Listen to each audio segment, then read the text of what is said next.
So I went here. You click on this thing, this settings thing here, and then you click on overlay for breaks, and then you select whether you select it here. Are you seeing? You select it here. I need to open. In fact, I need to open my live stream on another tab so that I see how it works. So once you select that overlay, you save. Oh my goodness, that is amazing. Then you close. Then you will get a stopwatch here. Are you seeing the stopwatch? Now, for example, I want to take a break. You come and just click here, start a break. And when you click on the stopwatch, it's asking you, are you taking a break?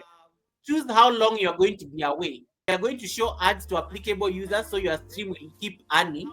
And then YouTube does not change your sound settings. Remember to mute your microphone. So you're taking, so this is how you start a break. This is a new feature that YouTube has just introduced. So let me say I'm going to take like a 1 minute break. You select 1 minute and then you start.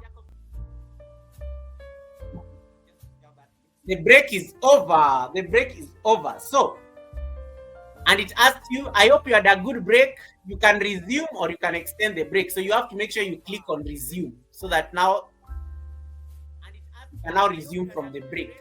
So very beautiful feature right there that you have out of YouTube, just like that. So you can now take breaks during your life.